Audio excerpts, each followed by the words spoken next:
Oui, monsieur le maire, monsieur l'adjoint, mes chers collègues, la délibération débattue à l'instant concernant la mise en place d'une politique de stationnement plus juste et progressive est soutenue sans état d'âme et sans réserve par notre groupe, aussi peut-être par son caractère inédit qui aura, nous l'espérons tous, une valeur d'exemple en France et en Europe.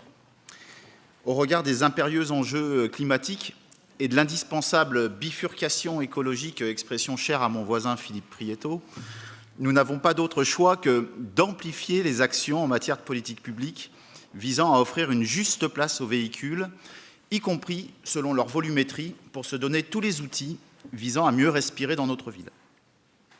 Dans notre ville, effectivement, qui, avec la seule ville de Paris, doit désormais poursuivre la mise en place de sa ZFE, objectif confirmé par le dernier comité interministériel d'avant-hier. Pour les derniers sceptiques de l'effet des politiques publiques visant à faire évoluer le parc automobile, les conditions de circulation et donc de stationnement pour améliorer la qualité de l'air, l'actualité nationale et matinale accorde largement du crédit à ce genre d'action, puisque les émissions de gaz à effet de serre ont encore reculé de près de 5% en 2023 en France. Et surtout, il s'agit pour la première fois d'une diminution des GES également dans le secteur des transports.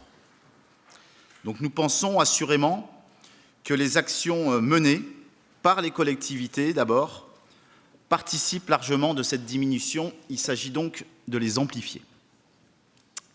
Au-delà de ce satisfecit, au-delà de prôner, on l'a dit encore ce matin, la gratuité ciblée des transports en commun, notre groupe porte une constante attention sur la compensation de la diminution de la place de la voiture en ville, avec, de manière corollaire, la montée en puissance et de manière constante des transports lourds, qu'ils s'appellent tramway, métro ou train, visant la desserte de notre ville depuis la première couronne, notamment depuis les quartiers prioritaires, mais aussi depuis les territoires plus éloignés de l'agglomération et de l'aire métropolitaine lyonnaise. À ce sujet précis, nous souhaitons rappeler notre attachement légitime au désenclavement du quartier de la Duchère qui se doit de disposer d'une ligne forte, comme peut l'être un tramway, comme tel est le cas d'ailleurs de l'ensemble des quartiers QPV de la métropole de Lyon, actuellement ou à venir. Au Buer ou Saint-Jean, à Villeurbanne, au Mas du Taureau, à Vaux-en-Velin, on inaugure prochainement T9. À Saint-Fond, ville la plus pauvre de la métropole, on inaugurera prochainement T10. Tous ces projets viennent s'ajouter aux lignes structurantes desservant déjà Mermoz, les États, les Minguettes, Paris-Lys, Saint-Priest et tant d'autres quartiers prioritaires.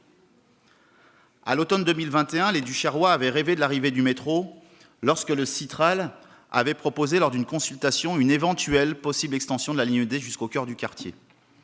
3 ans plus tard, lors d'une récente concertation sur l'avenir des mobilités sur Vèze, si le projet de métro a légitimement disparu, pourrait-on dire, l'alternative tramway est passée sous silence.